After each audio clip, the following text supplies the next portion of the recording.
English learners. Welcome to the English Podcast Arena.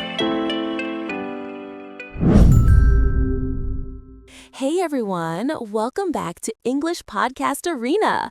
I'm Amelia and I am so excited to be here with you today. And I'm John. Hey, Amelia. You seem extra energized today. What's going on? I know, right? I just had one of those days, one of those incredibly productive days where everything just clicks, everything falls into place, and I feel amazing. Oh, I love those days. Those days are the best. You go to bed feeling like a champion, like you conquered the world. Exactly. So today, we're talking about productive days. We're going to share our tips, our routines, and our personal stories about what makes a day truly productive. And listeners, this is perfect shadowing practice for you. Perfect. Because honestly, we all want more of those days, right?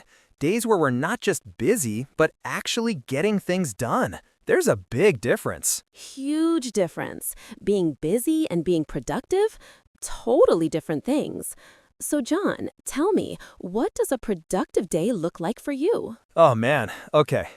For me, it starts the night before. I know that sounds weird, but hear me out. If I prepare the night before, my morning goes so much smoother. So much smoother. Wait, what do you do the night before? I'm curious. All right, so I lay out my clothes, I prep my breakfast stuff, and I write down my top 3 tasks for the next day. Just 3, not 20, not 10, 3 main things I absolutely need to accomplish. 3 tasks? That's interesting. Why only 3? Because if you have a huge list, like 15 things, you feel overwhelmed before you even start. But 3 feels doable. 3 feels achievable. And when you finish those 3, you feel like a rock star. I love that. You feel like a rock star. That's such a great way to put it. And you know what? I think you're absolutely right. I used to make these massive to-do lists, and by the end of the day, I'd only done maybe half. Then I'd feel terrible about myself. Exactly. That's the problem. You focus on what you didn't do instead of celebrating what you did do. It's a mindset thing. It's all about perspective. It really is. So now I do something similar. I pick 3 to 5 main tasks, my non-negotiables for the day. Everything else is just bonus. Non-negotiables. I like that term. That's perfect. So what time do you wake up on a productive day? Okay, don't judge me, but I'm a morning person. I wake up at 5:30. 5:30. What? 5:30? Amelia, that's so early. I don't even know what 5:30 a.m. looks like. I know. But listen, those early morning hours, they're magical. They're absolutely magical. The world is quiet, no emails, no phone calls, no distractions. It's just me, my coffee, and my thoughts. Okay, I respect that. I'm more of a 7 a.m. guy myself, but I get it. Those quiet hours are golden. Golden hours, yes.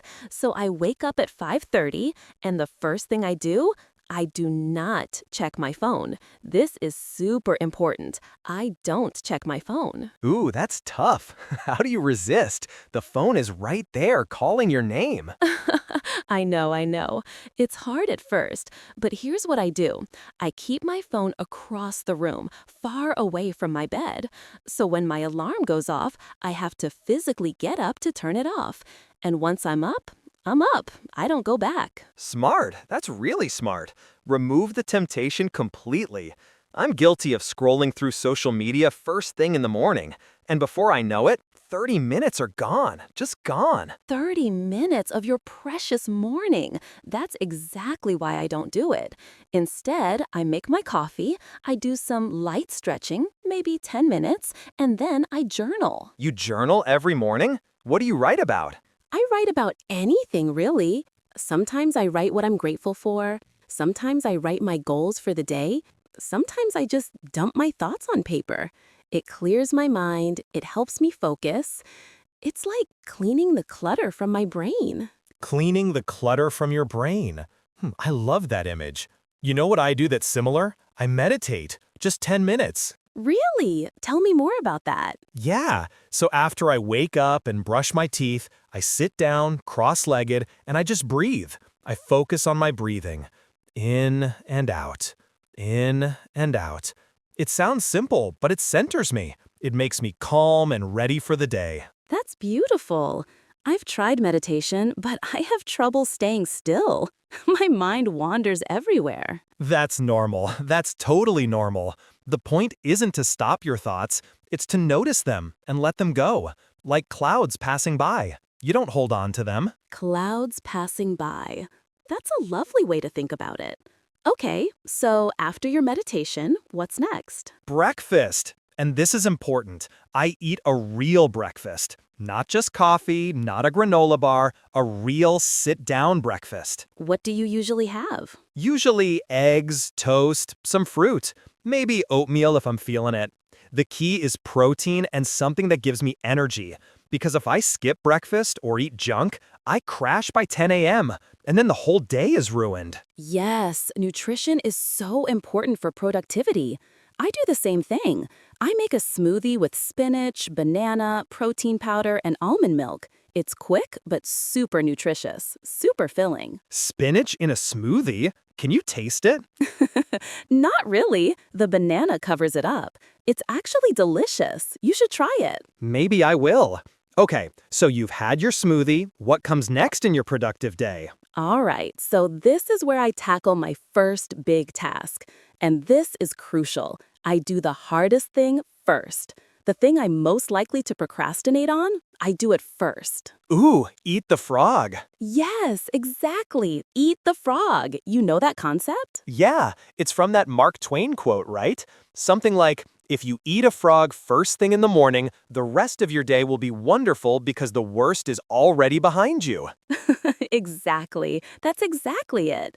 So if I have a difficult email to write or a challenging project to work on, I do it in the morning when my energy is highest, when my focus is sharpest. That's so smart. I do the same thing now, but I used to do the opposite. I used to do all the easy tasks first, thinking I was being productive, but really I was just avoiding the hard stuff. Right. And then the hard stuff hangs over you all day like a dark cloud. You're stressed about it, but you're not actually doing it. Exactly. It's the worst feeling. So now, first thing after breakfast, I tackle the big, scary task. And you know what? It's usually not as bad as I thought it would be. Yes, that's the thing. The anticipation is worse than the actual task. Once you start, it's not that terrible. And when you finish, oh man, the sense of accomplishment is incredible. Incredible! You feel unstoppable. So how long do you work on that first task? Usually about 90 minutes. I use the Pomodoro technique sometimes, but for deep work, I prefer longer chunks. 90 minutes of focused, uninterrupted work. No phone, no email, no distractions. 90 minutes straight? That's impressive. I can do about 45 minutes before I need a break. That's still great. The important thing is that you're focused during that time. Quality over quantity, right? Right, absolutely. Quality over quantity. So after that deep work session, you take a break? Yes, I take a real break. Not a check my email break, a real break. I step away from my desk, I walk outside if the weather's nice, I stretch, I get some fresh air. Fresh air is so important. I do the same thing. I walk around my neighborhood for 10 or 15 minutes. It clears my head. It resets my energy. Exactly. And you know what I've noticed? When I take proper breaks, I actually get more done.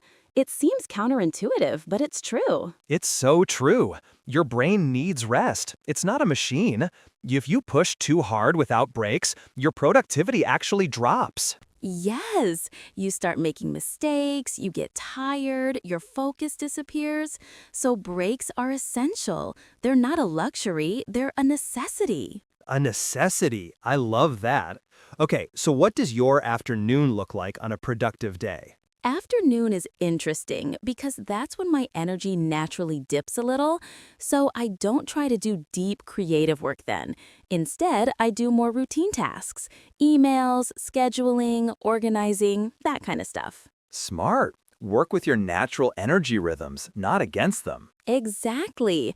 I've learned this about myself over time. I'm sharpest in the morning, so that's when I do my best work. In the afternoon, I'm still productive, just in a different way. I'm the opposite. My creative energy peaks in the afternoon, around 2 or 3 p.m. So that's when I write or work on big projects. See, everyone's different. That's why it's important to know yourself, to pay attention to when you feel most energized and focused. Absolutely. Self-awareness is key. Do you have any other productivity secrets? Oh, yes, music. Music is huge for me.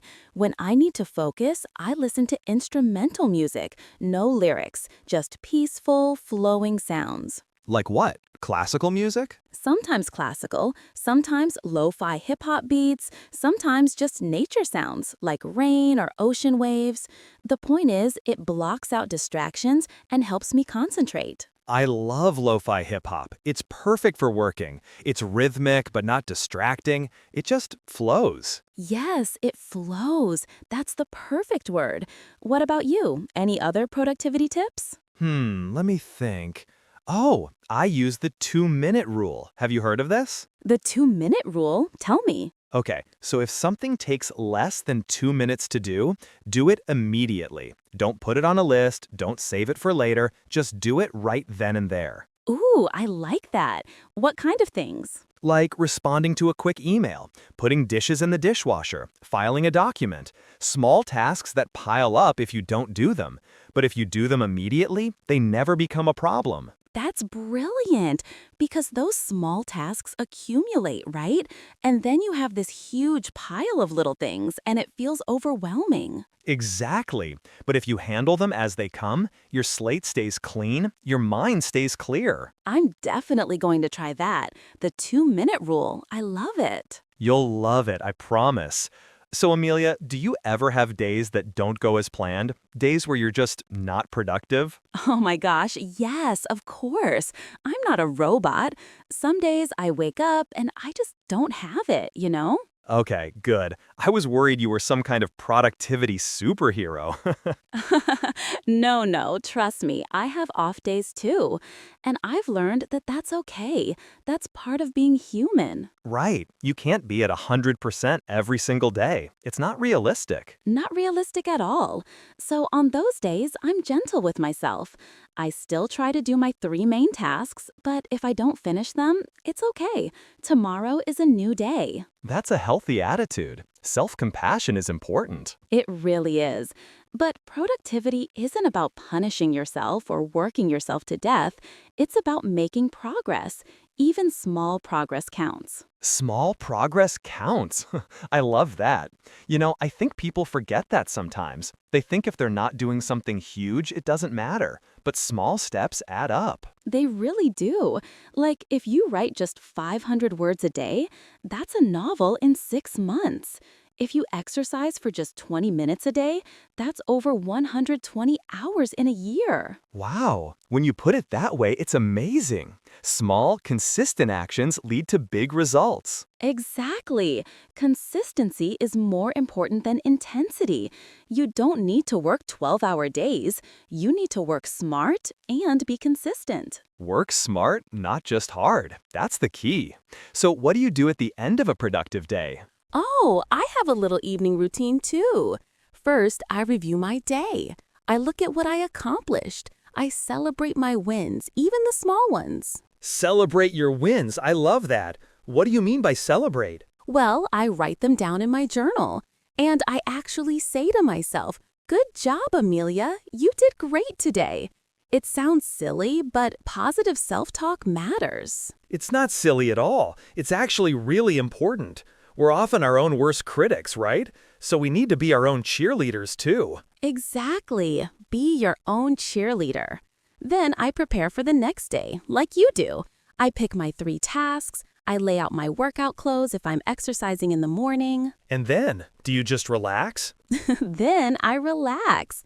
I spend time with family or friends. I read a book. I watch something fun. I don't work in the evening. That's my time to recharge. That's so important. You need downtime. You need rest. Otherwise, you burn out, and burnout is the enemy of productivity. The enemy of productivity. Yes. You can't pour from an empty cup. You have to refill yourself. Beautiful way to put it. You know, I think we've covered so much today. Morning routines, tackling hard tasks first, taking breaks, knowing your energy rhythms. The 2-minute rule, the 3 main tasks, self-compassion. There's a lot here. And guys, if you're shadowing along with us, amazing job. You're doing great. These are the kinds of conversations native speakers have every day. Exactly. Real, natural English. And you're learning about productivity at the same time. Double benefit. Double benefit. So let's wrap this up. Amelia, what's your main takeaway for our listeners today? My main takeaway is this. Productivity isn't about doing everything. It's about doing the right things. Focus on what truly matters, those 3 non-negotiable tasks, and be kind to yourself in the process. That's perfect. And I'd add, find what works for you. Don't copy someone else's routine exactly. Experiment. Try different things. Learn about your own rhythms and preferences. Yes, productivity is personal. What works for me might not work for you, and that's totally fine. Totally fine. The goal is progress, not perfection. Progress, not perfection. I love that we always come back to that. It's the truth. All right, everyone. Thank you so much for listening to English Podcast Arena today. Thank you. We hope this conversation helped you with your English and gave you some ideas for making your own days more productive. Remember, small steps every day lead to big changes over time. Keep going, keep practicing. You're doing amazing. Amazing. And we'll see you in the next episode. Until then, have a wonderful, productive day. Take care, everyone. Bye. Bye.